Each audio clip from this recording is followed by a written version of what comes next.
What is up, everyone? Happy Football Friday. We're finally back. Apologies for missing the show on Monday.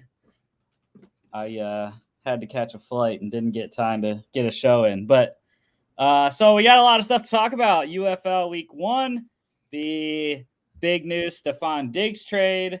We'll talk that. We will talk about a bunch of signings, actually. I was kind of surprised at the amount of movement that happened this week. Bunch of one-year deals, but some big money extensions getting handed out today and this past week. And then we'll wrap it all up at the end, talking UFL Week 2. And we'll continue our mock draft series with the Giants and Chargers. And before we get into that, welcome to the show for the first time, Jordan. How we doing, man?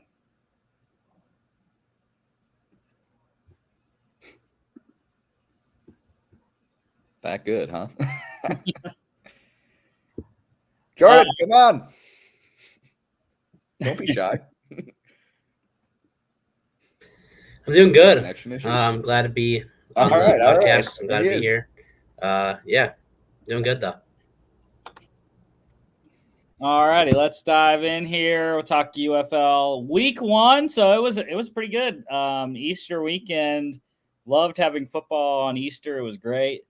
My family didn't like it as much. Me watching as much football as I did, but anyways, the inaugural game of the UFL, the Birmingham Stallions, of course, winning 27-14 over the Renegades. Comeback effort for Skip Holtz's crew. I was impressed. I was impressed by Matt Corral. He did look really good. And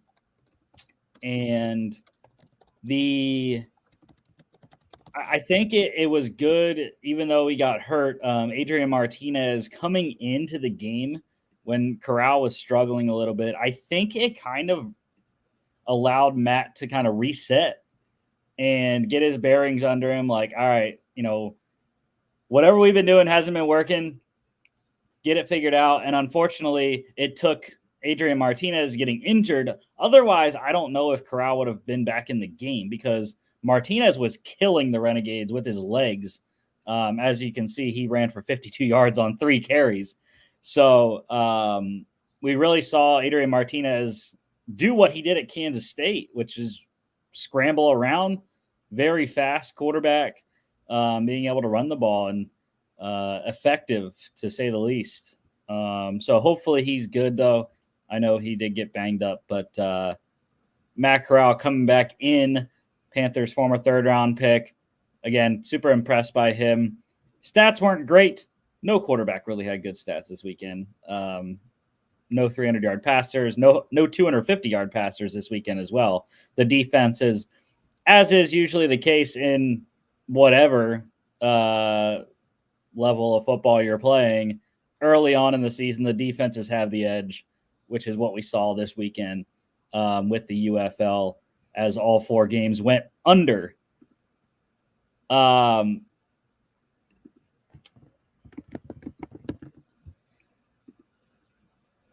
The diving into the stats here, though, the defending XFL champs, Arlington Renegades, their quarterback, Luis Perez, 19 of 28, 67.9%, 214, 1 touchdown, 1 pick, and a fumble. Matt Corral, 12 of 21, 57.1%, 201 yards, 1 touchdown, 1 pick, 4 carries, 25 yards, and they converted 3 2-point conversions. I think they only missed 1. I think they went 3 for 4 on conversions in this game. Every time they went for 2, I believe. So they were just like dialing it up on the 2-point plays. Skip Holtz and crew there. Mentioned Adrian Martinez coming in a little bit for Corral to give the offense a little boost. 2 of 6, 33.3%, 26 yards a pick, 3 carries for 52 yards. Really, no one in the UFL could run the ball this week. It was pretty poor rushing attack, except for quarterback runs. overall. CJ Marable, the leading non-quarterback rusher, or actually, no, he was the leading rusher in this game. 18 carries, 67 yards, a touchdown, 2 catches for 36 yards. His teammate Ricky Person also scoring a rushing touchdown, 2-point conversion. The Stallions wide receiver Deion Kane, the USFL championship MVP last year, he led the game in receiving, 3 catches, 66 yards, touchdown on 6 targets. Arlington had a long touchdown reception for Isaiah Winstead, and he caught a 2-point conversion as well. Defensive player of the game, I got to go with Mark Gilbert from the Stallions. Corner, 3 tackles, 2 of them solos, a pick, pass deflection, and a fumble recovery. So great start to the season for the former Pittsburgh Mauler corner there. The Stallions -4 covered under 42.5. It got close. It was really close. 41 on this one. I forgot to ask Jimmy if you got the chance to watch any of the. I did not. I was too busy. Opening weekend for baseball. You know what I was watching. I was watching my Cubbies. I'm sorry, UFL, but you took a backseat this last weekend.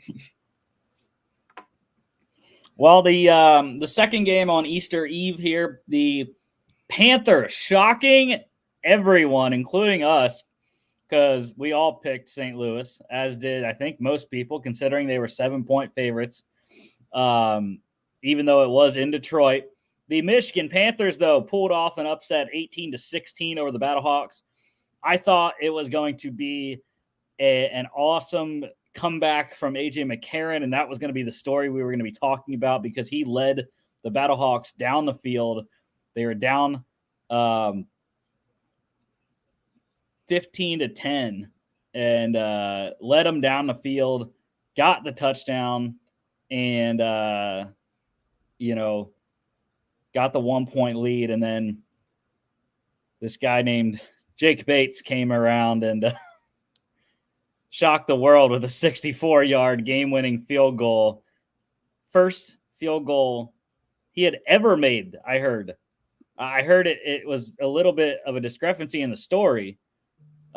People were saying originally that he hadn't made a field goal since high school, but then I heard after that he never kicked a field goal in high school either.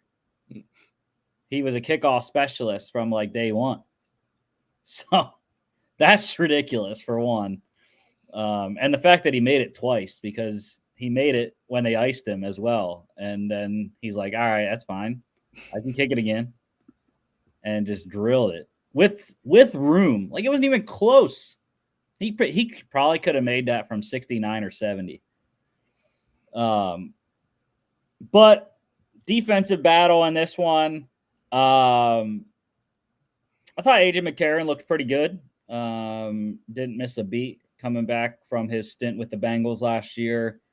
E.J. Perry was pretty impressive as well. Not passing the ball, but rushing the ball. He was pretty solid. 3 turnovers, though, that's not going to get you wins most weekends for Perry there. So that's something Michigan definitely has to look at in terms of cleaning things up there. But McCarron, 24-37, 64.9%, 216, 2 touchdowns, and a 1-point conversion. E.J. Perry, 12-24, 50%, 176, 2 picks, 6 carries, 17 yards, 2 rushing touchdowns, a fumble, and a 2-point conversion. That ended up being the game. If Michigan doesn't make that 2-point conversion earlier in the game, we're looking at overtime and maybe they don't win. But and then you got the alternating 2-point conversions, which is crazy. A 3-round shootout like hockey. Wes Hills, your UFL leading rusher on the week. 11 carries, 85 yards, 1 reception for -1 yard. He was really good. Ripped off, I think, like 3 straight carries of 15-plus yards in the third quarter, I think it was. Wes Hills coming over from the New Orleans Breakers. Excellent pickup for the Michigan Panthers this offseason. St. Louis wide receiver Marcel Aitman, he led the game in receiving, 6 catches, 60 yards, touchdown on 7 targets. And he had a hell of a game. I mean, consistently down the stretch, that's who McCarron went to.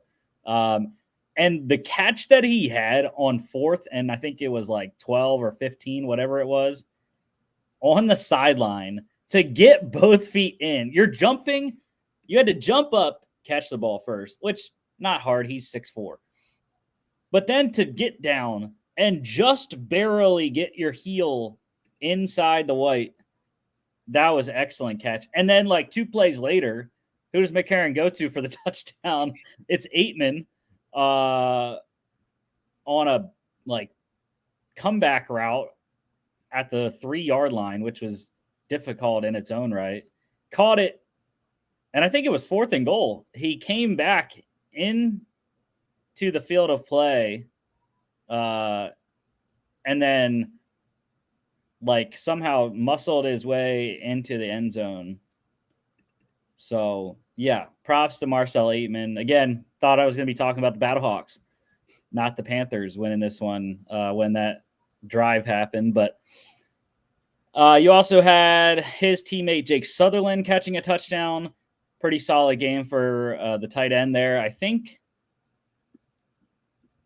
to check, I think Jake Sutherland leads the. Oh no, he's second leading tight end in the league. Sal Cannella got him with the Renegades, leading all tight ends 49 yards last week. Defensively, there's kind of 2 guys I want to say, one on each team. Kind of Kua, Puka's brother.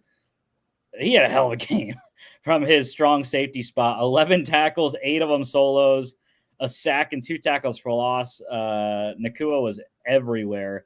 Excellent player. Michigan overall has probably one of the best safety squads in the UFL with him and Corey Rahman.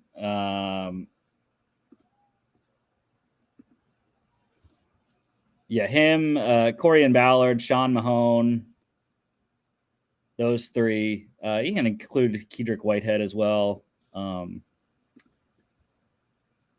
And then the guy on St. Louis side, I want to mention linebacker Willie Harvey, 7 tackles, 5 of them solos, 2 tackles for loss, 2 pass deflections. Pretty solid effort there. Panthers, like I said, +7 win outright, under 43.5. That was an easy under on that one. I think we lost Jordan's connection. He's on that East Stroudsburg Wi-Fi. They got to figure that out there. Oof. Might have got affected by the earthquake today. 4.7 on the Richter scale in Jersey. No biggie. Anyways, on Easter Sunday, the Brahmas taking out my DC Defenders, big time. Yeah, it was rough to watch. Not great. Early on Sunday afternoon. Jordan Ta'amu, he leads the league in passing. So that's something that they took out anyways. They have the leading passer and the leading wide receiver in the league, and the leading kicker as well as Matt McCrane.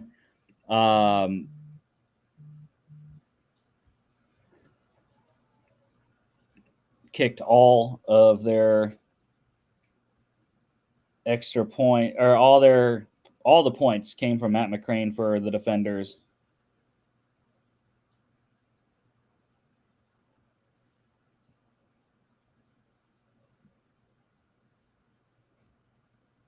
Jordan Ta'amu, though, 25 of 45, 55.6%, 235, 1 pick, 3 carries for 10 yards. Chase Garbers, the starter for San Antonio, he was ultra efficient, but, really short passes, 19 of 25, 76%, but only 158 yards. You'd like to have that a little bit up. But biggest thing, didn't turn the ball over, right? 2 touchdowns passing, 1 rushing. He threw a 1-point conversion as well. So this is a pretty good outing.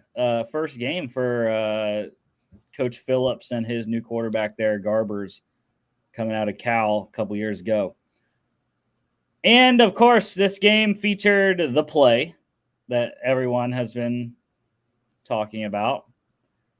Punter Brad Wing throwing a 40-yard touchdown pass to starting center Alex Millette. I couldn't tell you, like, what happened. They were lined up as a field goal. Just a straight fake to Brad Wing. And I don't know how you lose a 300-pound man running across the field. It was the third read, too, which is even worse. Like, I don't understand how you don't sack the punter as well. Like, how do you not get pressure like that? I guess they were just so thrown off by the fake that they had no idea how to counter it.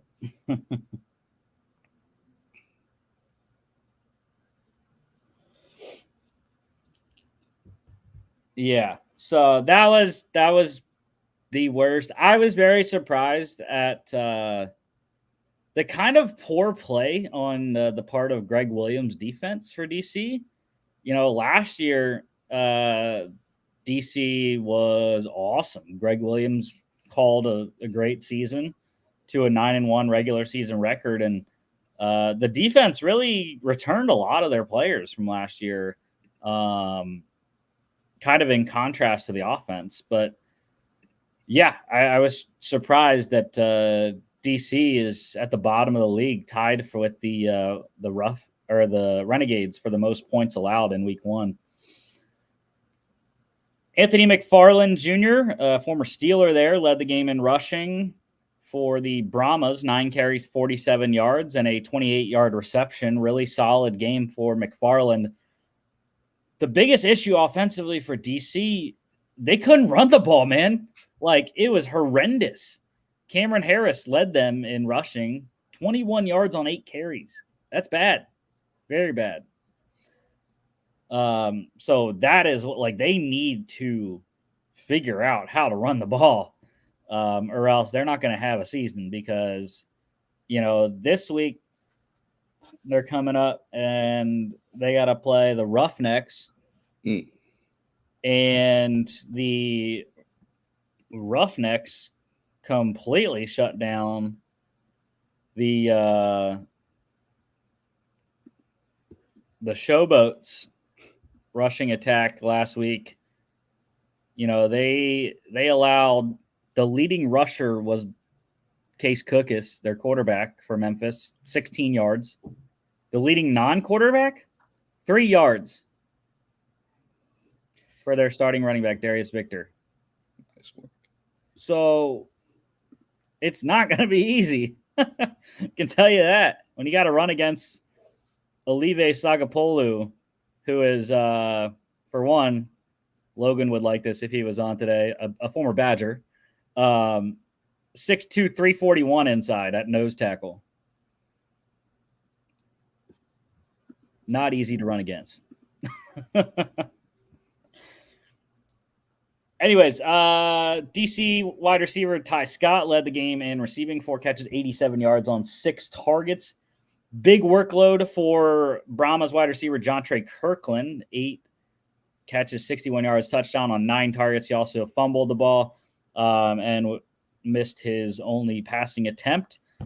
Even though San Antonio beat DC, I was very happy to see Jontre Kirkland back after he was taking the XFL by storm last year with the Houston Roughnecks before he got injured, and then had a little stint with the Saints as well this past season.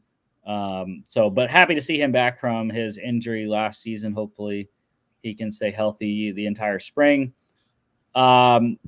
Defensively, I got to go with DC defensive end Malik Fisher, 7 tackles, 4 solos, a sack, 2 tackles for loss, pass deflection.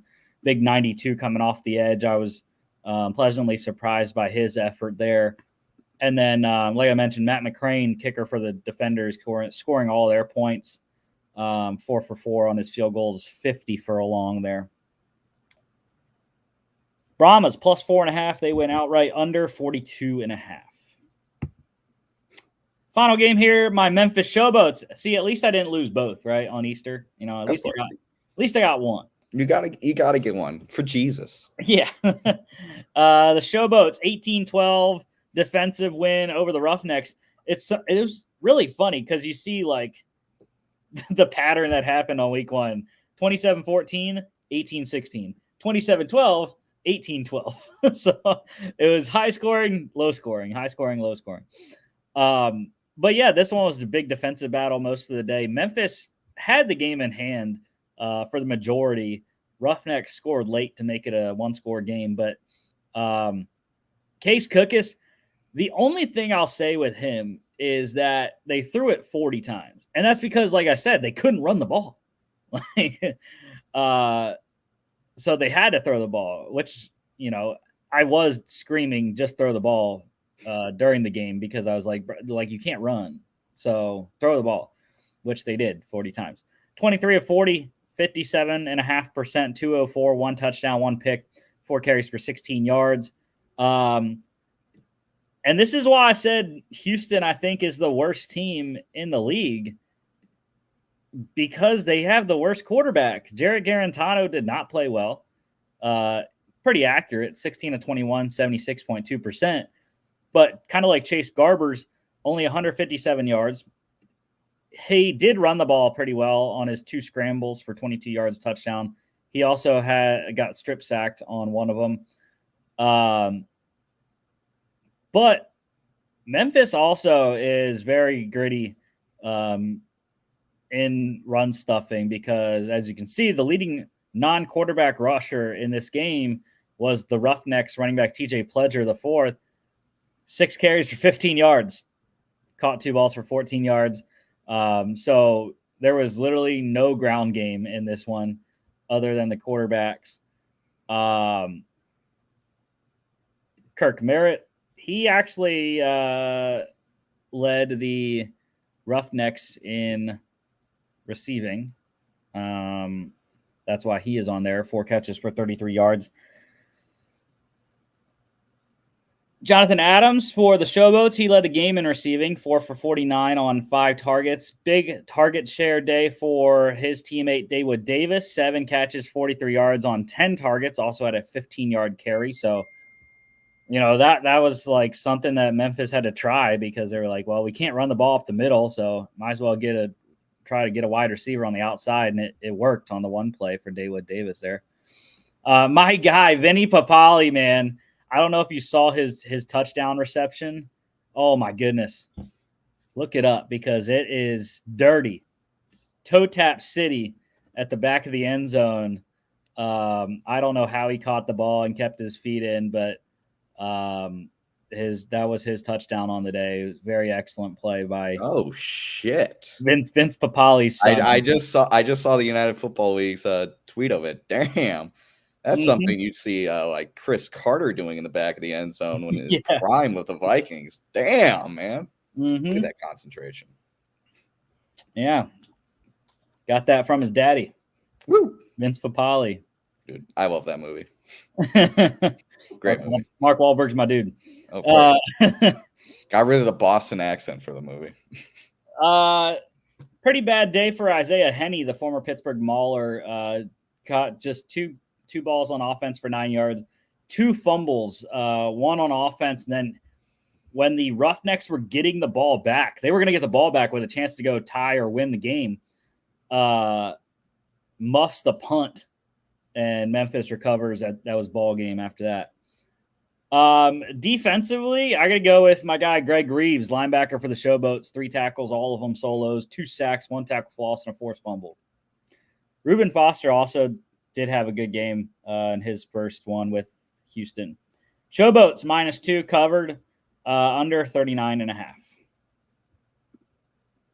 Let's go to breaking news, and we're just going to go to the Stefon Diggs trade, right? Of course. That's really the only big thing going on right now. Actually, we can probably do another one too, but here it is. Stefon Diggs heading to Houston. The Texans getting the wide receiver, a 2024 6th-round pick, which is number 189. and a 2025 fifth round pick for a 2025 second round pick. It was very intriguing. I didn't really know how to feel about it. The Bills, actually, I have some other notes on this one. So the Bills are going to carry $30 million in dead money this year. They're not designating him as a post June 1 trade, so they're not going to spread it out over the next 2 seasons. The Texans also on their end, they wiped out the final 3 years of his deal. He's going to be a free agent in 2025. They moved up the $3.5 million guaranteed in 2025 to 2024. So now he has $22.52 million guaranteed this year. Nice cap number for Houston, though. I think it's like $5.6 million and change. So very efficient cap number. He's going to wear number 1. It's going to be very weird to see Stefon Diggs not wearing 14. Yeah. And hey, as a Viking fan, we won the Diggs trade. We just did. I mean, I saw this trade, and the first thing I said to myself was, well, Vikings just won the Diggs trade even more than they already previously have. But yeah, I mean, I love this for Houston. This is super exciting. The only issue I could possibly see is trying to essentially convince Diggs of his role. Just being like, hey, you're like, many people will probably think you're number 1 wide receiver, but we might not think that. Yeah. So come in and being like our like number 2 guy, kind of splitting reps with Tank Dell. Well, splitting targets with Tank Dell. Because if you can get him on board right away and just avoid, just the absolute Twitter diva that he can become, this will really work out for Houston. And for the Bills, I mean, it was kind of inevitable this last offseason. You were just so in the red, it was scary. And you just kind of had to get rid of any player over 30 at this point, and Diggs just kind of fit that role. So, I mean, you got the most you could out of Diggs for 4 seasons. And at least you got a second-round pick back. So, at least there's some value going back to you. I find it weird having to give up both a 5th and 6th round pick to offload him, but, I mean, it's something. Yeah, I think it's just the money. Even though his cap number is pretty low, the cash is still, you're paying him $22 million in cash. So that kind of aspect, I think, is why. And plus, because he is 30, to get that elevated pick, they wanted to send that Houston wanted some extra capital for giving up the higher pick, which totally makes a lot of sense. So I like it a lot more for Houston. Because they're going to get the best Stefon Diggs that he can possibly be. Because if he doesn't play well, he's not going to get that final big multi-year contract for his career that he wants. And also, if he doesn't play well, Houston's not going to he's not going to sign a big enough contract for Houston to get a 3rd round pick in 2026. So, I like it for Houston a lot. They're going to get the best Stefon Diggs that he can be. Buffalo, I think it was good getting the pick. Getting a second rounder for a 30-plus-year-old guy, pretty solid, even though it is a future pick. And the Bills, big Vikings haters in 2024. They want the Vikings to suck as much as they can to get that second-round pick as high as it can be, because it's the Vikings pick that the Texans got. Yeah, that's right. As a part of the when you combine the Vikings and Bills trades to Houston, the Texans got the 42nd overall pick this year. Stefon Diggs, $19 million salary for this year for Diggs. Actually, 22.5. Like I said, they added that $3.5 million. Number 188 this year and 189 this year, a 2025 5th, and they gave up number 23 overall, second rounder next year, and number 232 this year. That's pretty solid deal making for GM Nick Caserio there in Houston. Yeah, I mean, he's somehow managing to keep get this team competitive right away, while not absolutely sacrificing the future. It's really impressive. Because I think he's very much in the camp of, hey, Stroud had a really good rookie season, but there's a lot of room to improve, and there can always be regression.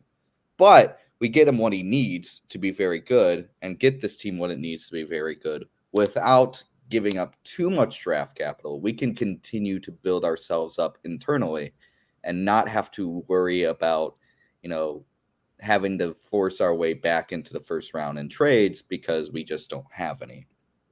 Right. Yeah. Yeah. All right. The only other big news thing that I want to talk about right now before we go into everything else is the big money. Big money got thrown around this week. The Panthers today signing starting defensive tackle Derek Brown to a 4-year, $96 million extension, $63.165 million guaranteed there. I love it. I think the Panthers have had a pretty good offseason so far. We'll see what happens in the draft. But I think so far what Dan Morgan has done as a new GM is pretty solid this offseason. Oh, yeah. I mean, you're doing the best you can without a first-round pick. And I don't think they're completely in the toilet. They're definitely having to deal with, I'm going to call it the Tepper tax, because, I mean, you could definitely tell how annoying he is as an owner for internal, management. But I think the general manager knows what the team needs, understands who needs to stay, who needs to go, and this is the right move. Yeah, and that's why, like, when I was doing some 7-round mocks for Carolina, I kind of knew that Derek Brown might be gone, so I was like, yeah, we might want to get a defensive tackle, on day 3 maybe, just to have some depth there in case he leaves next year. But now he won't be leaving. And then the other big one, the Eagles, they signed left tackle Jordan Mailata, 3 years, $66 million extension, $48 million guaranteed. He now becomes the 4th highest paid offensive tackle in the league. I don't remember all of the other 3. I just know Laramie Tunsil is the highest paid tackle, I believe. I think Trent Williams is up there as well. Yeah, Trent Williams at $20 million, Andrew Thomas at $20, Tunsil at $18. Wirfs at 18. Yeah. So, but yeah, the Eagles have done this before with Jordan Mailata. They continue to kind of get him done early. This wasn't early though. Unlike his last extension, this one was, I believe, he was going to become a free agent next year. So, love it, and it continues to be just like one of the Howie Roseman things, man. To see what he saw in Jordan Mailata in 2018, seeing this Australian rules rugby football player and being like, yeah, he can be a left tackle. Like, that was just crazy. Drafting him in the 7th round, and here we are. He's 2 contracts in, or 3. This is his 3rd contract now. And he's one of the best left tackles in the league. Yeah, I'm jealous of this. I mean, Eagles have somehow, I feel like the past half decade, just have had a monster offensive line, and they could pull offensive linemen out of anywhere, it feels like. Jeff Stoutland University, baby. Can we hire him? Best offensive line coach in NFL history. He's incredible. He takes undersized linemen and goes, we're going to use your athleticism to make prototypical linemen, and it's going to work. that's what Jason Kelsey basically in his retirement speech and on, his podcast, he just emphasized like, yeah, he liked me because, yeah, I wasn't the biggest, but I was an athlete and he worked with that. And Right. I always thought that was so cool. Yeah, for sure. I got to get me one of those shirts, man. All right, let's go back to the other news here. Just one note for college football. The transfer portal is coming up. I can't remember if it opens this coming week or 2 weeks from now. I think it's this coming week, though. One big name already added into the portal, though. UCLA losing quarterback Colin Schlee to the portal. Started 7 games last year for the Bruins. Former Kent State quarterback. Excellent player there. Interested to see where Schlee can go. And we'll see. I'm not sure what the April transfer portal window is going to look like. We've already had, a lot of movement when the initial portal happened after the season. And now we've had the dead period. And now we're coming up on the next portal opening window coming up. And we've already seen Caden Proctor leave Iowa, go back to Alabama. So not really sure what, how much movement we're going to see in the next opening here. But yeah, veteran quarterback available in Colin Schlee there. UFL news, Fox, which runs USFL Enterprises, they have filed 3 new trademarks for potential future UFL teams, and I love it, especially the first one. The first one, Canton Bulldogs, the Ohio Bulldogs, and the Nashville Tuners. I don't really like the other 2. Canton Bulldogs, though, I love it. Bring the Canton Bulldogs back. 1920s NFL. I love it. Bring them back. Bring it back, man. When I saw that name, I was stoked. It's like, dude, best place to bring a football team, the hometown of professional football. I mean, come on. How could you not? I think it's awesome. I think it's a great idea. That's my top pick. And I don't even know. I don't think I've ever seen, or at least I don't remember what the uniforms looked like. But I know they didn't have helmets, obviously. It was 1920s.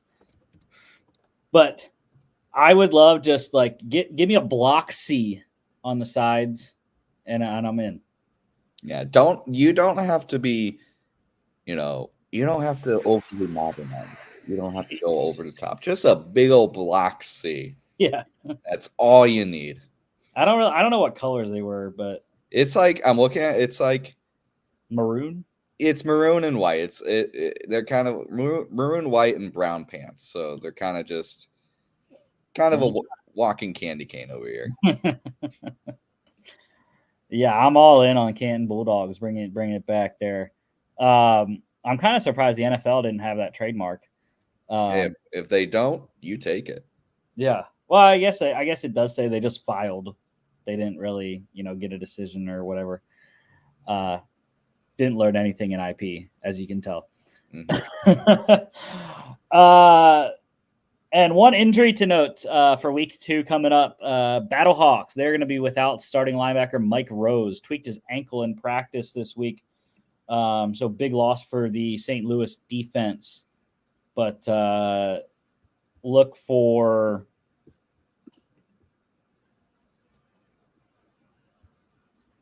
Lakeem Williams to step up. He had 2 solo tackles last week, and also Callahan O'Reilly as well was inactive last week, I believe. Didn't have any tackles, but he has been elevated into a backup inside linebacker role there, as has newly acquired Chris Garrett. He was acquired last week as well. NFL news.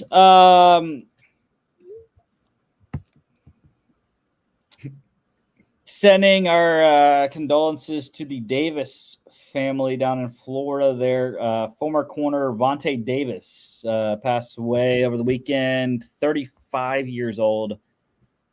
It's kind of crazy. I don't remember what they said. I think, was that the one where they said they found him in his home and unresponsive? I think so. I can't recall, but yeah, I mean it was crazy. That 35 years old. So hopefully we get some more information there about what happened. And you always want answers in those kind of situations. So hopefully the family can get those. How about the Cowboys? Running back Ezekiel Elliott. Mutual interest apparently in a return to Dallas after 2 seasons in New England. 2 seasons? I don't know. Was it 2? Was it 1? I 1? thought it was just 1. Whatever. 1, 2. It doesn't matter. But yeah, I mean the Cowboys. Yeah, they need it. I mean, they have pretty much nothing at the running back position, except my guy Mighty Mouse Deuce Vaughn. But yeah, I mean they're the number 1 team like in the draft, running back city there. So yeah, I mean Zeke's still a good goal line back. Showed that with New England, and the Cowboys love him. The Cowboys fans love him. So the Falcons, keeping quarterback Taylor Heineke, took a pay cut to remain in Atlanta, which makes a lot of sense. I don't know why. I guess, obviously you're paying Kirk all that money, traded Desmond Ridder. I don't really know why the Falcons would have wanted to get rid of Heineke. He's a good veteran backup that can play pretty well when he's called upon. So to have a veteran versus a rookie backup, I definitely take the veteran, depending on obviously how good the rookie is. But still think the Falcons are in the market to draft in day 2, kind of. I would say if Michael Penix would somehow fall to Atlanta in round 2, I think you'd have to look at it. I mean, because you don't have a future at the position. And, we've seen how successful guys have been by sitting 2-3 years. So I don't think it would be a bad thing if Atlanta took Penix in the second round, sat behind Kirk for 2 or 3 years. Yeah, I could see that working. Numbers announced for the new Steelers free agents. Justin Fields getting bumped up. He is now going to wear number 2 this year. Russell Wilson, of course, he wasn't going to wear any other number than 3. So he will continue to wear that in Pittsburgh. It's kind of funny, though, the Steelers quarterbacks, they go 2-3-4 because Kyle Allen was announced as wearing number 4 this year as well. So yeah, I don't remember who wears number 1. Isn't it their punter? No, they signed Cameron Johnston. He wears number 5. It's they don't have a number 1. Darn. At least on their roster, it doesn't show a number 1. Yeah, I don't see one. They have like 1, 2, 3, 4, 5, 6, 7, 8, 9, 10. 11. Yeah, they have a lot of guys that don't have numbers. A lot of guys that don't have numbers. So maybe one of them would take it. Maybe like maybe like a Marquez Callaway could make sense. He's a wide receiver. Yeah, maybe. I don't know. Maybe they'll give it to a rookie, maybe. Yeah. Draft news. Good news. Iowa defensive back Cooper DeJean. He has been cleared to return for all football activities. He's going to work out on Monday. Monday? Is that it? Yeah. The 8th is on Monday. Yes. He's going to work out on Monday for teams at Iowa's facilities. So really intriguing there. to see how he looks coming off the broken leg from last season. I love it. Big boosts to his draft stock. I'm interested to see what he runs, because he's definitely, at least from what I've watched previously, looks like a 4-4 kind of guy, as most DBs are. But if he runs in the 4-4s and you're telling me that he can play corner and safety, like, he's shooting up. I mean, he could, depending on what he runs and how he looks at his workout, I'm thinking he could move up from where he's currently at in like the 20s. I think he could be a top 15 pick because he's the most versatile defensive back in the draft.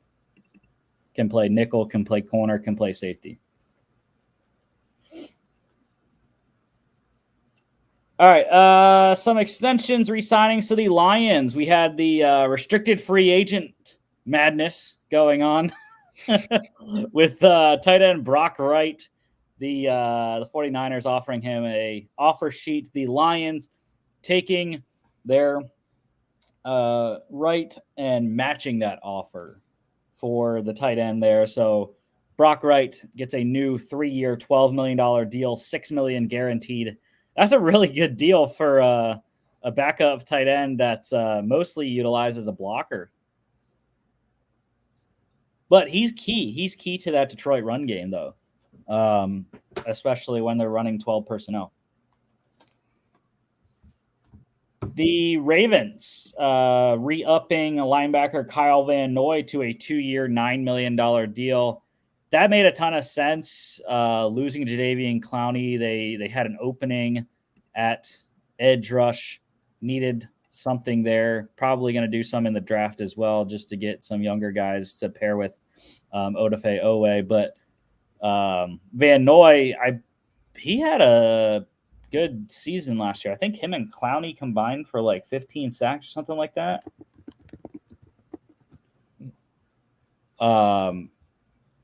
Yeah, he had 9 sacks last year. So coming off an excellent season in Baltimore, going to stay there for another couple of seasons there. The Colts continue their offseason of re-signing their own guys. They re-signed safety Julian Blackmon, 1-year, $7.7 million deal.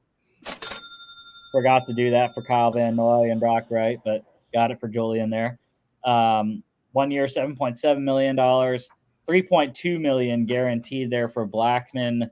One of the litany of safeties that are still on the market, and gets paid a little bit to return to Indy on a 1-year pact.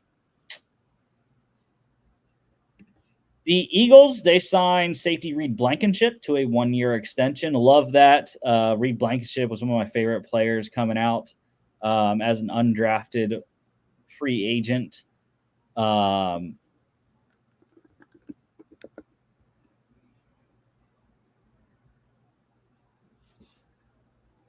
of mid-Tennessee. Going into his second year here, I'm very excited for what he can do, or going into his third year, I should say. Excited for what he can do and help improve on his 113 tackle season, 79 of them solos last year. He also had 3 picks. So, yeah, I like it. Building block in the secondary there. Chiefs, they re-signed running back Clyde Edwards-Helaire on a 1-year deal. So CEH back in KC. Sure. Yeah, it's not bad. I mean, they didn't have any running back options to really replace him with, so just stick with what you got. Yeah. Yeah, I think McKinnon is still on the team. I think so, too. So I think they're returning their whole running back room. The Lions, they re-signed corner Kendall Vildor on a 1-year deal. So he reunites with his former corner coach, Deshae Townsend, who coached him in Chicago, hired by Aaron Glenn this offseason. The Eagles also re-signed corner Avonte Maddox to a 1-year deal. Big big deal for the Eagles. They originally released Avante, didn't like the money, the cap hit that he had, needed some cap space. So they re-signed him. Not sure what the deal is in terms of money, but really, really good player for them. They're starting nickel, so they don't have to really try to figure that out this year with him back in the fold now. Yeah. All they need to figure out is how to not have the football bounce off his face mask and into the hands of Brandon Ayuk. Yeah. That's all you got to figure out from here on out for good old Vildor. Oh, I was talking about Avante Maddox. Oh, fuck. Did I miss Vildor? Yeah. Damn it. I went through that one pretty quick. Ah, fuck. I want to talk about him because that's one of my favorite highlights of the NFC Championship game. I saw his name. I was like, yes, that guy. The Giants, they re-signed linebacker Isaiah Simmons on a 1-year deal. He played all right for New York after he got traded. Nothing outer worldly, but sure. Pretty good for a guy you traded a 7th-round pick for. So yeah. And the Falcons, they re-signed defensive tackle Eddie Goldman again. He's back again. Retired after the 2022 season, or signed with Atlanta in 2022. Played 2022, retired, came back for 2023, didn't even last through camp, retired again, and now he's back again. It's going to be really funny if he doesn't make it through camp and retires another time. I think he should do it earlier. I think he should do it after OTAs. Not even make it to June. Free agent signings here. The Chiefs, they have a new backup for Patrick Mahomes. It is Rams quarterback Carson Wentz on a 1-year deal. So there you go. The Bills got some offensive line depth, signing Cowboys offensive tackle Lyle Collins on a 1-year deal. Dolphins, this one was a pretty big one, I thought, today. They signed Texans defensive tackle Tyler Tart on a 1-year deal. So lessens the need for a defensive tackle in round 1. I still think that's where they go if one of the big two, Byron Murphy or Jerzon Newton, are available. But having Tart there definitely helps a little bit. The Commanders got a third quarterback on the roster. They signed Browns quarterback Jeff Driscoll. Seahawks signed Panthers wide receiver, kick returner Laviska Shenault Jr. And the Bucks, they signed 49ers edge rusher Randy Gregory. That one I thought also was pretty impactful. They released Shaq Barrett, needed some edge help to go with Joe Tryon-Shoyinka and Yaya Diaby. So in steps Randy Gregory there, can be a good situational pass rusher. And one visit to note, the Chiefs, they hosted Ravens running back J.K. Dobbins. So we mentioned they re-signed CEH. J.K. Dobbins also in Kansas City. So he's visited with 2 AFC West teams now, with the Chargers also hosting him. His agent said he'll find a home soon. So we'll see how soon. I think he might have to wait till after the draft, though. All right, UFL pick standings. Alex, happy that he's not on the show today because he did not do well. 0-4 for Alec last week. You and I both went 2-2. Woo! So in terms of the Lone Wolves, Alec lost his Lone Wolf on the Arlington Renegades against the Birmingham Stallions, and he also lost his Lone Wolf with Houston Roughnecks against the Memphis Showboats. So not good. I expect more from you, Alec. It's going to be better this week, hopefully. Because we're all kind of in the same boat on most of the games. The Brahmas. In the same showboat. The showboat tomorrow. We are all on the underdogs. Memphis Showboat's first home game of the season.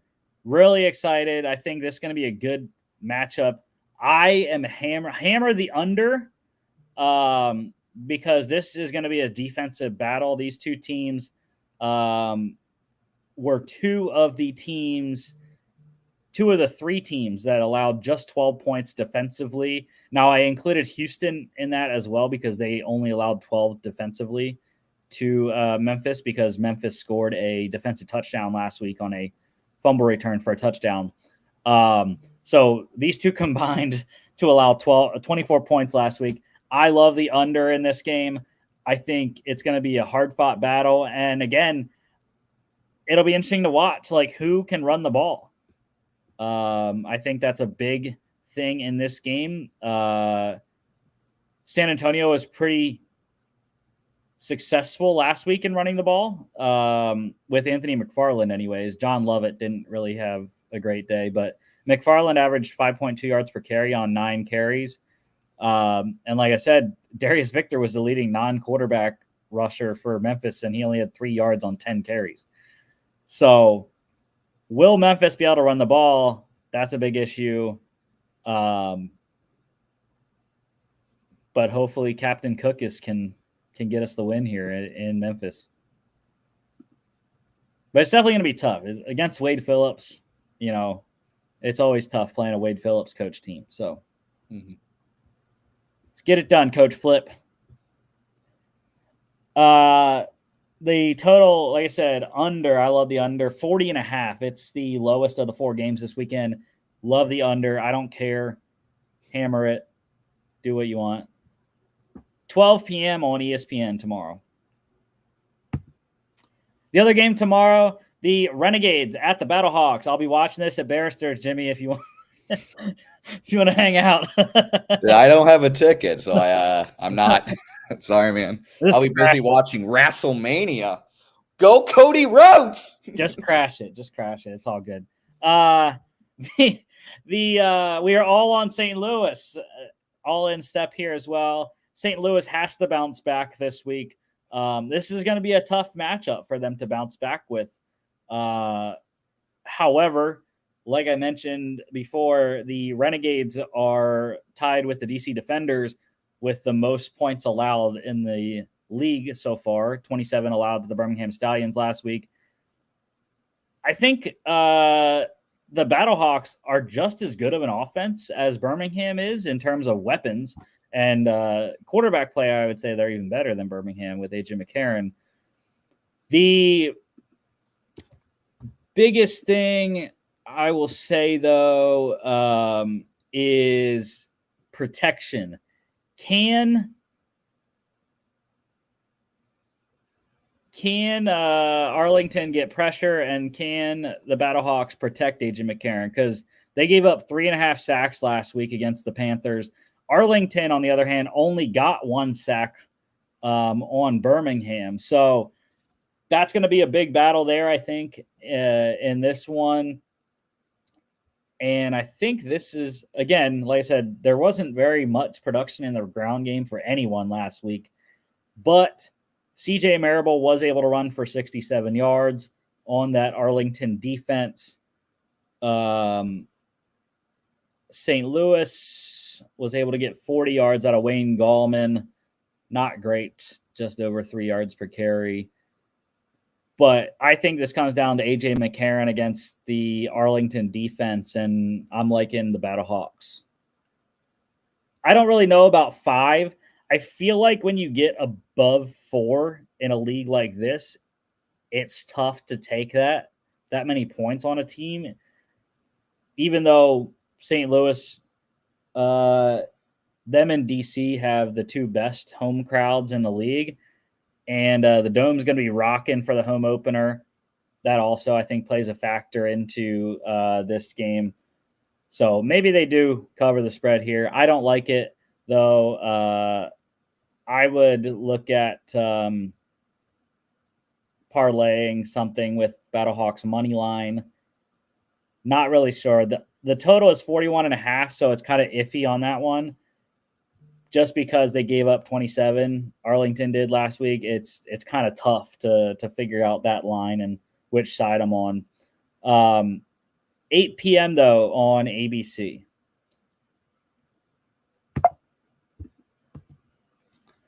On Sunday, when I'm hungover, I'll be watching this game at 11 a.m. Central. The Stallions at the Panthers. And, sir, what are you doing? What are you doing, sir? Home field advantage, baby. I don't know. I'm just choosing bullshit. You are taking the Michigan Panthers in Detroit at Ford Field as a 6.5-point dog against the back-to-back defending USFL champions and the guys that scored 27 last week to tie the league high. Someone's got to be bold. Against a team that needed a 64-yard game winner to win the game last week. Against a really good team. Against my champion pick. Yeah, well, this is a big one because it's a intra-divisional game in the USFL division. So whoever wins this one will be left alone at the top of the USFL. Or actually, no. If Memphis wins, they can also be together with the winner of this one. But regardless, they will at least, at the worst, be tied at the top of the division after this one. And yeah, I just think from what I saw from Birmingham last week, like, dude, they're not taking a step back. Like, they're still such a good team. Matt Corral looked really good, even though he had some bumps early in the game. But he came back, was kind of galvanized at halftime, and, you know, Skip Holtz got him together and got the team to start scoring the ball. And I don't know if there's many teams that are going to be able to stop them.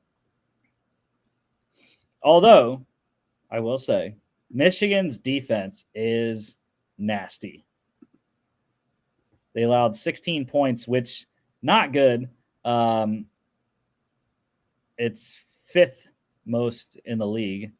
But like I said, though, they got a lot of pressure on St. Louis last week. Got 3.5 sacks.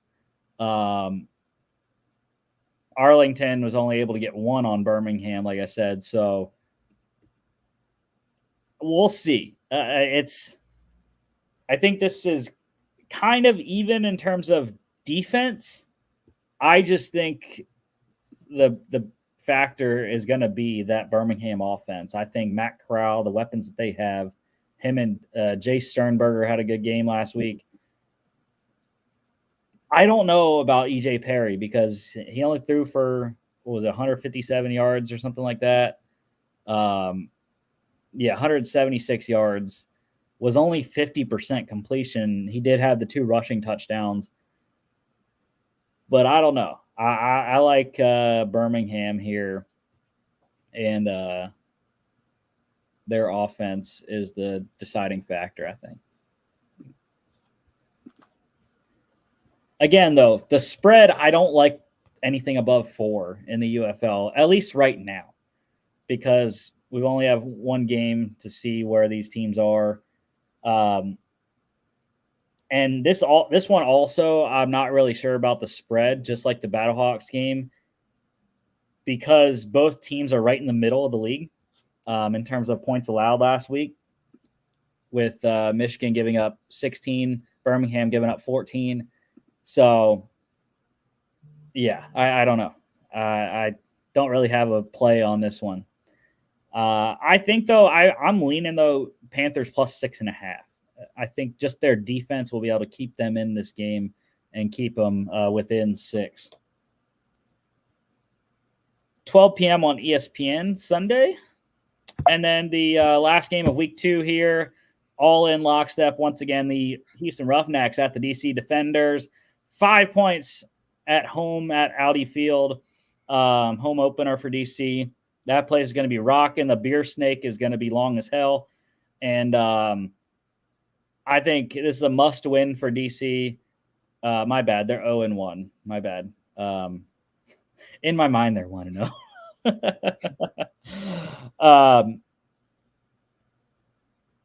Yeah, I just think, again, I think Houston's the worst team in the league. They have the worst quarterback in Jarrett Garantano. DC's got to figure out how to run the ball, which is going to be tough because playing Houston, you know, they didn't give up anything to Memphis last week in the rushing game. And so if DC can't run the ball, it's going to be Jordan Ta'amu once again, and we'll see where the chips fall. But I just think DC is the better team. They have the better quarterback, and they're going to get it done at, like I said, them and St. Louis have the best two home fields in the UFL. So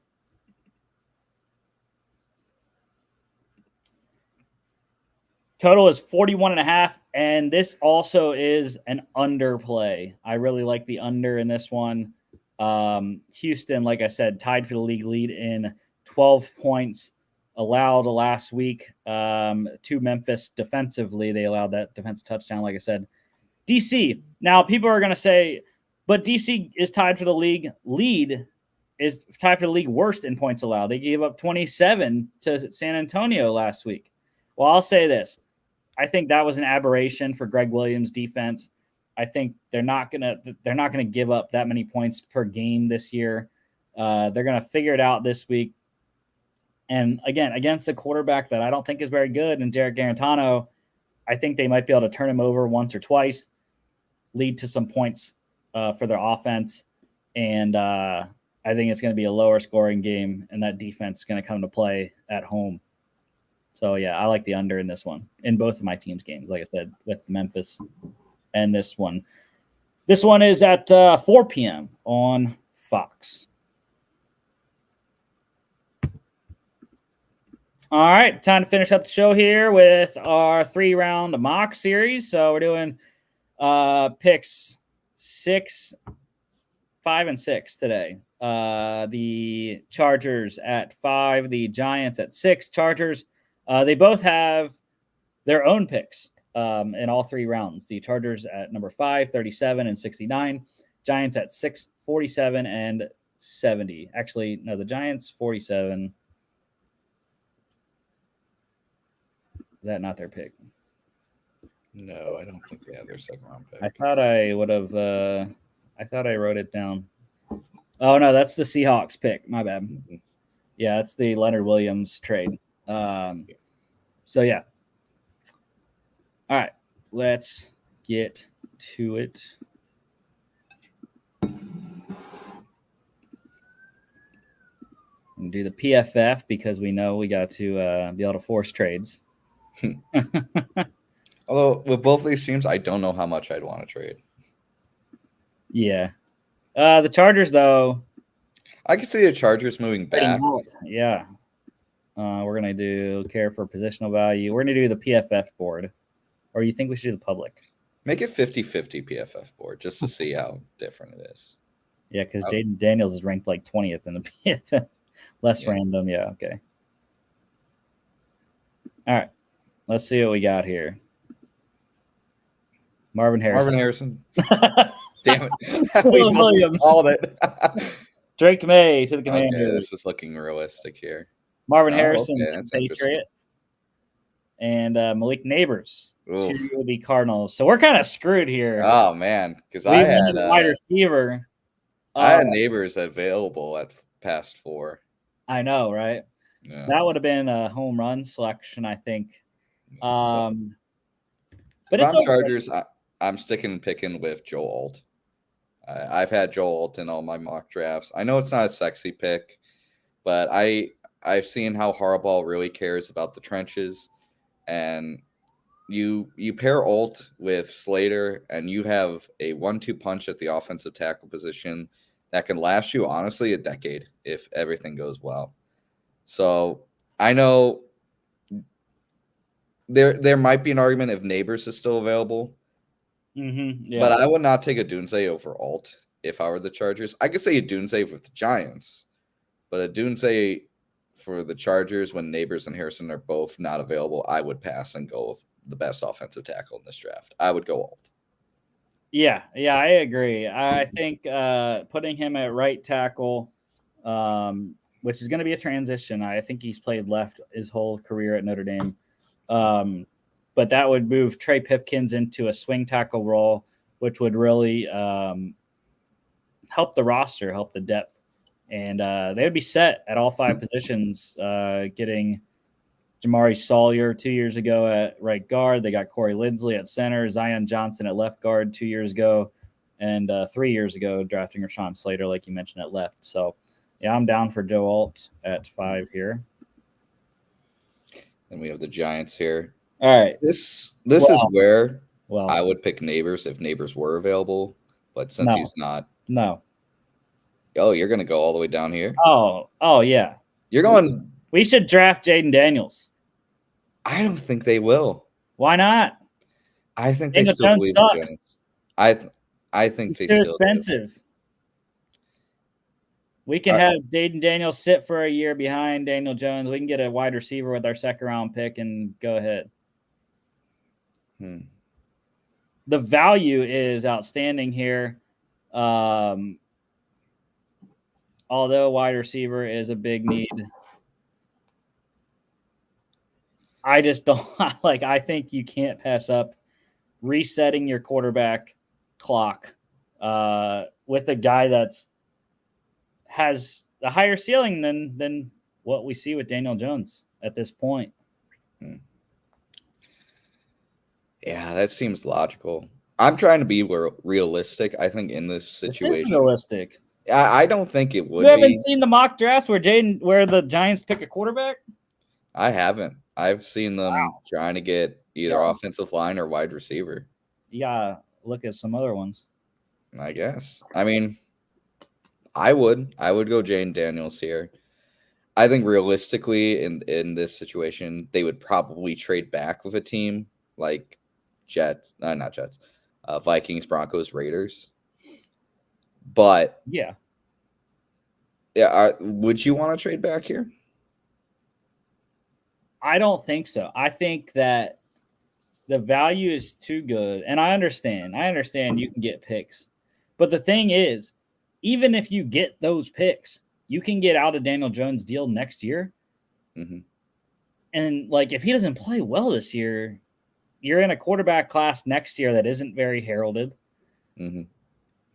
So I think getting the potential future guy now. Also, I think in terms of Brian Daboll and Joe Shane, they're kind of getting a little hot right now. So I think kind of like Eberflus out in Chicago, I think that this kind of will extend their livelihood in New York for, at least maybe 2 years. All right, let's go for it. That makes sense. All right, Titans. They were taking a doomsday. Yeah. Wow. Kind of surprised at that one. Brock Bowers to the Falcons. That don't make sense. Quinyon Mitchell for the Bears. I thought they'd go verse. Laitu Latu for the Jets. Jerzon Newton. There you go. There's a big man for the Vikings. I wouldn't mind that. Dallas Turner for the Broncos. Troy Feltanu for the Raiders. Saints going Byron Murphy. All right. Colts, Jared Verse. That'd be a good pickup. Seahawks, Cooper DeJean. Yeah, that makes sense. Tyrion Arnold for the Jags. Bengals going Talise Fuaga. Yep. That's good. Olu Fashanu for the Rams. J.J. McCarthy for the Steelers. Whatever. J.C. Latham for the Dolphins. Brian Thomas Jr. for the Eagles. Vikings second pick, go Nate Wiggins. Not bad. Marius Mims for the Cowboys. Tyler Nubin for the Packers. Bucks going Jax Powers Johnson. Cardinals, Kool-Aid McKinstry. Bills go Graham Barton. TJ Tampa for the Lions. Ravens, wide receiver. Nope. Tyler Guyton. Makes a lot of sense. Peyton Wilson for the 49ers. Wow. Adonai Mitchell for the Chiefs. Panthers. If Adonai Mitchell goes to the Chiefs, man. Lad McConkey for the Panthers. Bo Nix for the Patriots. There it is. So they got 2 quarterbacks. No, I know they got Marvin Harrison. They got Harrison and Bo Nix. Shoot. I forgot about that. Dang, that's a win for Gerard Mayo right there. That's pretty good. Zach Frazier for the Cards, Jordan Morgan for the Commanders. So we're back on with the Chargers here at 37. And it's tough because the wide receivers got taken. Now we can do Troy Franklin. I'm in on Troy Franklin if you're down. Troy Franklin wouldn't be too bad. Are you unimpressed with any of the cornerbacks still available? Because I knew they do need a little bit of cornerback help. Yeah, I mean the depth isn't great on LA right now. They did sign Christian Fulton from Tennessee, so they have their two starters in him and Asante Samuel. Desir Taylor as a nickel. Like I said, the depth isn't great. Yeah, I mean we can go corner. Mm-hmm. And in terms of that, I would go Enos Rakestraw. I think that's the guy. I think he could possibly go in the first round. I've seen him at the back end of the first with teams like the Lions and the 49ers. So that's the guy I would go with at this point if we're doing corner. You don't think Harbaugh would try to get his guy from Michigan, Sandstrom? The only thing I don't like about Sanderstill is he's short. He's a nickel in my mind. He's 5'10", 182, which isn't bad. Not awful. I thought he was shorter than that. I'm pretty sure he is shorter than that. Yeah. Those are, combine measurements. So yeah, I would do either Troy Franklin. I thought he measured at 5'9". Let me get my.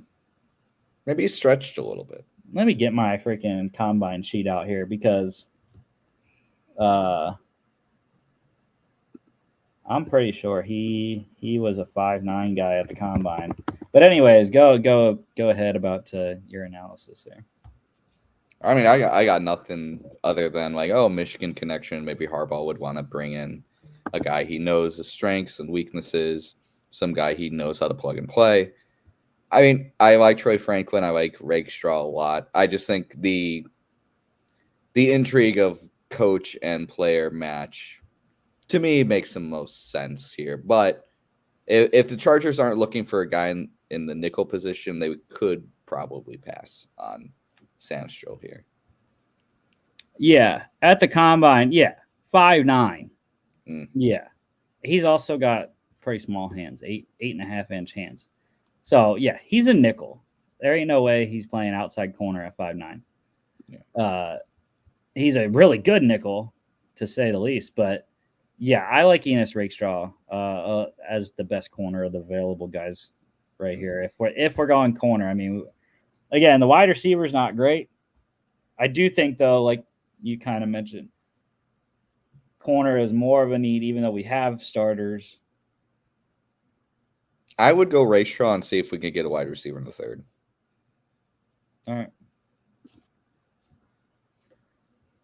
Yeah, that beginning of the draft just screwed everything up without getting a wide receiver right there. Chris Braswell for the Titans, Darius Robinson for the Panthers. I've been seeing that a lot. Mike Sanderstill for the Commanders, Chop Robinson to the Packers. Texans going to Kamari Lassiter. Falcons, Troy Franklin. Raiders go Michael Penix. There you go. Ricky Pearsall to the Saints. Colts, Roman Wilson. We're on with the Giants here. So we got our quarterback of the future. And just like the Chargers, we need wide receivers. Jermaine Burton. Keon Coleman. He's a guy. I love Keon Coleman. Yeah, I would prefer Coleman over Burton. And the reason being is when you look at what the Giants have. So you got Jalen Hyatt, 6 foot. You got Darius Slayton, 6'1". Wan'Dale Robinson is a 5'10", I think. 5'8", my bad. They re-signed Isaiah Hodgins.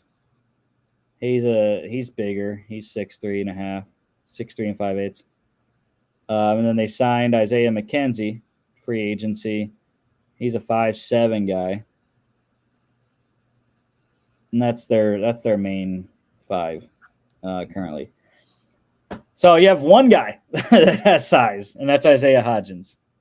Yeah, I'd go Keon here. Yeah, when you look at Keon Coleman, massive, 6'4", 215. He's only 20. About Yeah, to be 21. Get the size. Get Jaden Daniels, a big weapon. You'll be able to pair him with Darren Waller. Those will be your 2 biggest guys. And then it frees up Jalen Hyatt, because I think they have Hyatt as the left wide receiver, Darius Slayton as the right wide receiver, and then Wandale in the slot. I like Jalen Hyatt in the slot, and you put Keon Coleman and Darius Slayton on the outside with Wandale Robinson working in rotation. So, yeah, I like Keon. Mm-hmm. Yeah, I'd go Keon here. Jags going Braden Fisk. Excellent. Going defense for the Jags. I like that. Bengals, Kingsley Sua-Mataia. Jonah Ellis for the Eagles. Jermaine Burton for the Steelers. Love that. Adisa Isaac for the Rams. Eagles going Javon Bullard. Oh, that's filthy. Nickel. He's a nickel. I don't care if it says safety. Ruka Rohoro for the Browns. Jatavian Sanders for the Dolphins. That's awesome. Chris Jenkins for the Cowboys. Marshawn Nealon for the Bucks. Jalen McMillan for the Packers. Why are they drafting another wide receiver? Kyrie Jackson for the Texans. I heard he could be a steal. Xavier Worthy for the Bills. That's awesome. Christian Haynes for the Lions. Jalen Polk for the Ravens. Kieran Amagaji for the Niners. Devontae Walker for the Chiefs. He went back-to-back wide receivers. That's a guy I thought was going to fall to the Chargers here. Braylon Trice for the Panthers. Xavier Leggett for the Cards. Jonathan Brooks for the Commanders. That's interesting. Austin Booker for the Patriots. We're in a pickle. We are. Because we lost out on 2 wide receivers. Now the next one's Javon Baker. Johnny Wilson is a guy I really love too, because him and Keon Coleman, the Florida State guys, I love both because they're big. Coleman's got the speed. Wilson's even bigger. He's 6'7". The thing is, they have the wide receiver they already have is known for his size. So yeah. So I don't know if they want to go size on size. Well, Quentin Johnson's 6'2" 3/4. Josh Palmer's 6'1" 1/4. You want to hear my bold take? Darius Davis is short. He's like 5'8". Yeah.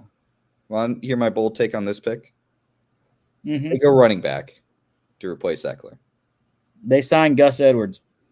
I don't think they see Gus Edwards as a long-term guy. And they have Isaiah Spiller as the backup.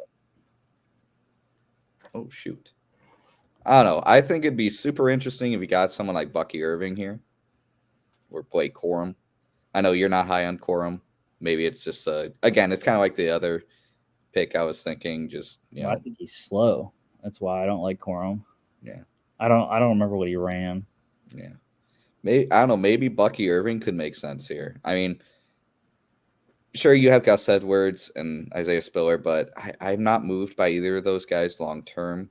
I could see someone like a Bucky Irving being a guy that they like and kind of want to make more of like a long-term project at running back.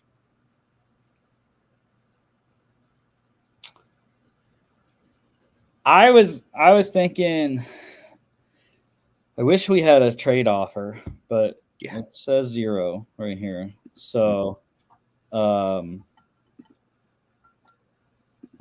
do this one instead. Because I would like to trade back.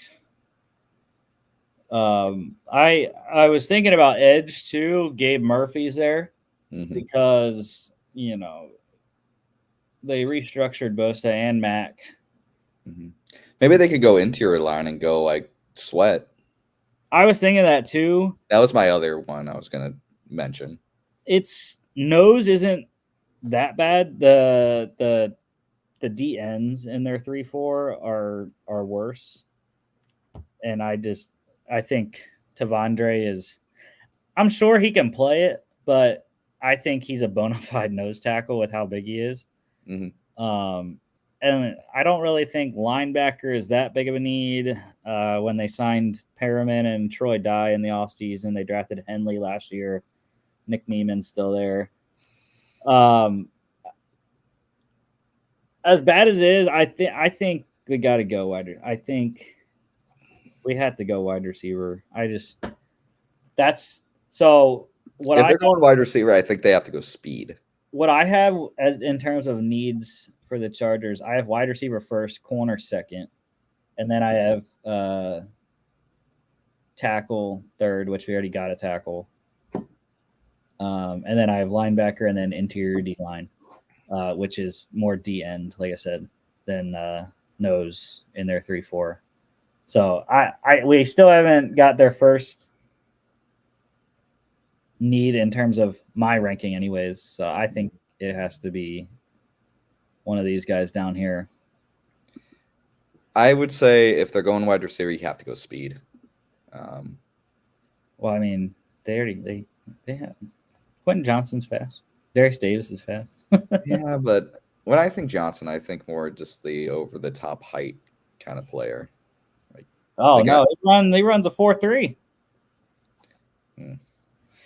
He can't catch for a damn. Darius Davis is a 4.44 guy, I believe. It turns, if I remember right.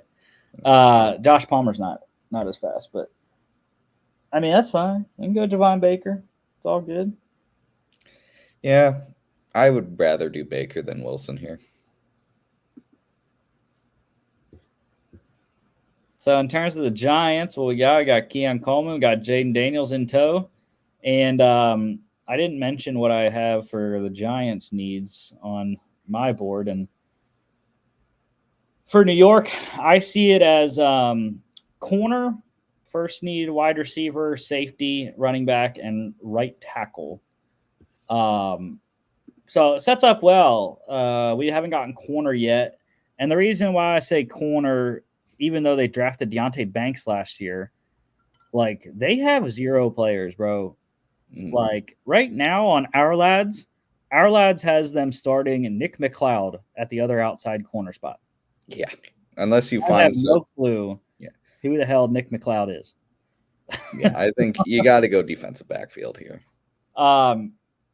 Safety, they're fine though. Safety, they signed Jalen Mills in free agency. They have Jason Pinnock, who's played well. Javarius Owens, they drafted last year in the 7th round, who I really love from Houston.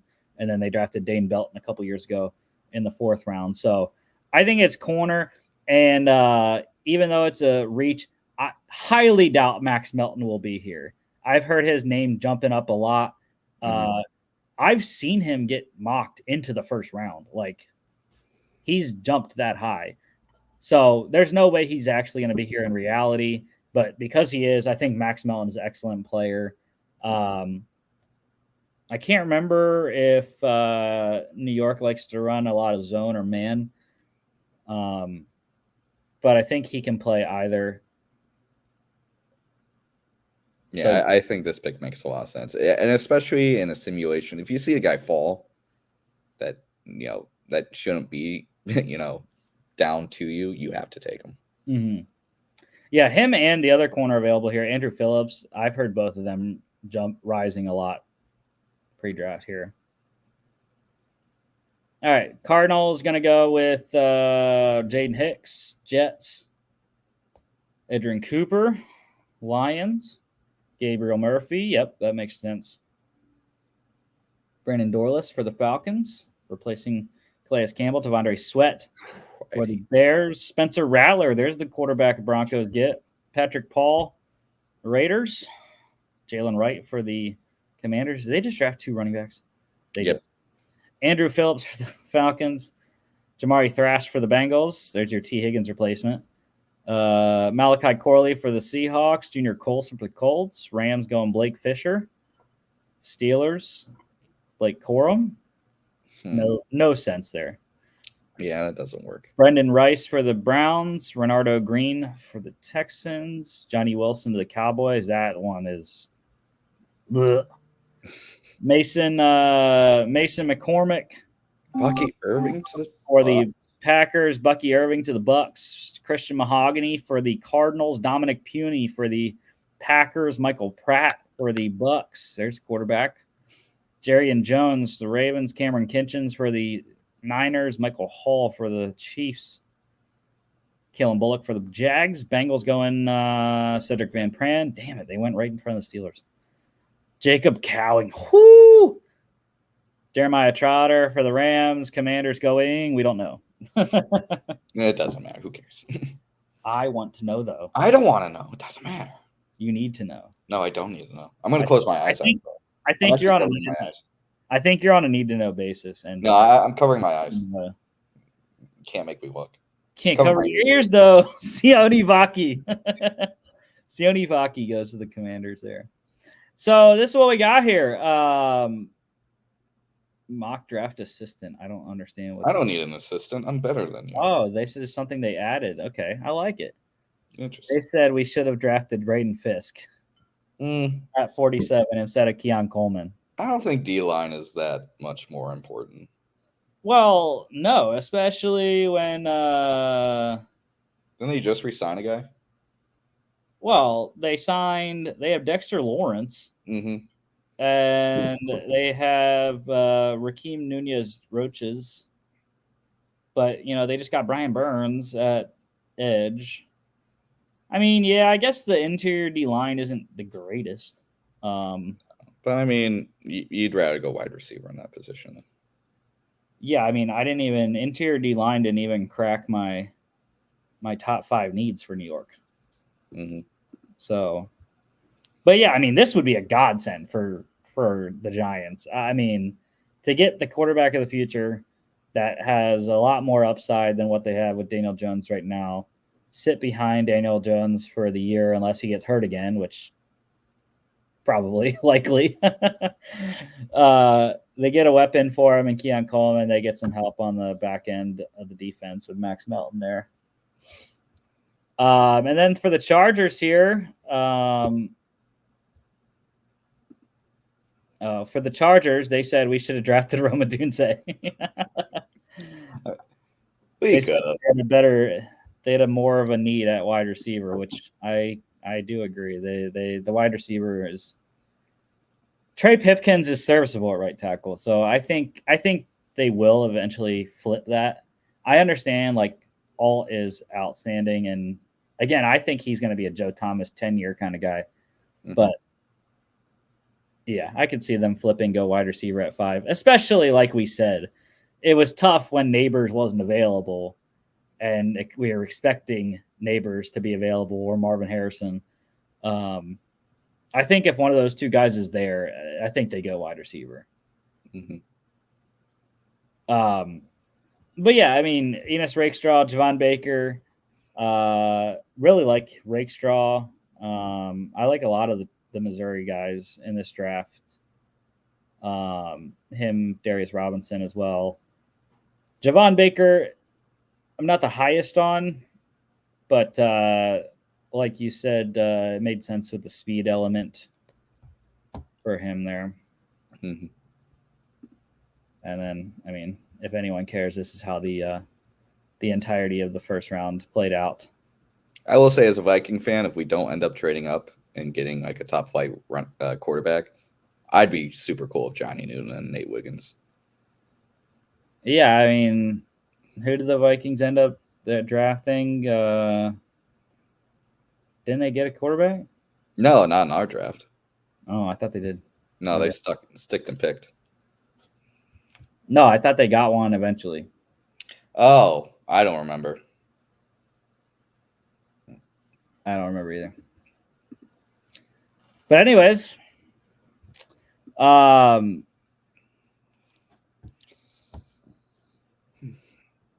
yeah, that is the show for today. I don't think there's any. The Chiefs have agreed with on a new contract with Mike Dana, defensive end Mike Dana, on a 3-year deal. So there's something for you. But yeah, that's the show for today. thank y'all for watching. Unfortunately, Jordan had Wi-Fi issues, so he couldn't stay on the whole time. But hopefully we'll get that figured out next time. And next Friday, we'll be back for UFL Week 3, talking Jets and your Vikings next Friday. 3-round mock. Trading up to 3. On Monday, we'll do picks 7 and 8. The Titans and the Falcons will be doing their mock on Monday. And of course, don't forget to watch the Mock Draft Monday show on Monday as well. Make sure to follow us on all our social media at FAA Podcast on Instagram and X, FAA_bets as well. FAApodcast.com is our website. Check us out here on YouTube, Facebook, X, and Instagram, as well as Spotify, Apple Podcasts, iHeartRadio, etc. We'll see y'all back on Monday, and enjoy the football this weekend.